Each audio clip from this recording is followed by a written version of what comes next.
আমার পিছনে কে কি বলল তাতে কিছু যায় আসে না। আমার সামনে কারোর বলার সাহস নেই, এটাই যথেষ্ট। নিজেকে অন্য কারোর মতো তৈরি করার কোনো দরকার নেই। নিজেকে এমনভাবে তৈরি করো যেন সবাই তোমার মতো হতে চায়। সময় একদিন বুঝিয়ে দেবে তুমি কাকে খুঁজতে গিয়ে কাকে হারিয়ে ফেলেছো। দিন শেষে কারোর উপর কোনো রাগ থাকে না, যেটুকু থাকে নিজের উপর করা নিজের অভিমান। বেশি পাত্তা দিলে বেড়ালও নিজেকে বাঘ ভাবে, তাই এখন আর কাউকে আগের মতো পাত্তা দিই না। আমাকে খারাপ বলার আগে একবার আমার সঙ্গে মিশে দেখো, ভালোবেসে ফেলবে। মাঝে মাঝে কিছু কথা হেসে উড়িয়ে দিই, কারণ সবাইকে তো আর থাপ্পড় মারা যায় না।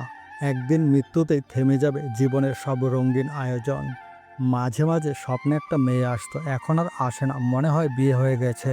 মানুষের সাথে একটু বেশি ফ্রি হলে সস্তা ভাবা শুরু করে দেয়, তাই কাউকে বেশি পাত্তা দিতে নেই। কেউ যদি আপনাকে নিয়ে সমালোচনা করে তাহলে বুঝবেন আপনি একজন সেলিব্রিটি আর তারা আপনার ফলোয়ার।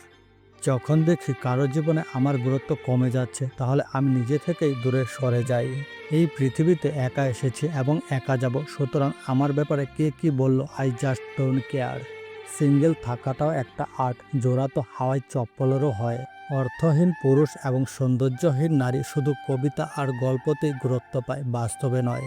আমি প্রতিশোধ নেওয়া পছন্দ করি না, আমি দূরত্ব বাড়িয়ে গুরুত্ব কমিয়ে দিই। মানুষটা খুব ভালো ছিল, এটা শোনার জন্য প্রথমে তোমাকে মরতে হবে। বুকের ব্যথাটা তখনই বেড়ে যায় যখন প্রিয় মানুষটি অনলাইনে থাকে কিন্তু চ্যাটিং করে অন্য জনের সাথে। ভালোবাসার সাথে সাথে নিজের কেরিয়ারটাও ঠিকঠাক গুছিয়ে নাও, না হলে শেষে দেখবে প্রেমিকা ফুলবাগানে আর তুমি বাঁশবাগানে। সবাই ফেসবুকে আসে চ্যাটিং করার জন্য, আর আমি আসি মানুষের রং তামাশা দেখার জন্য। আমি তোমাকে পছন্দ করি তার মানে এই নয় যে তুমি দেখতে অনেক সুন্দর। হতে পারে আমার পছন্দ অনেক খারাপ। হ্যাঁ, এখনও সিঙ্গেল, কারণ ভালোবাসার নামে টাইম পাস করতে শেখিনি।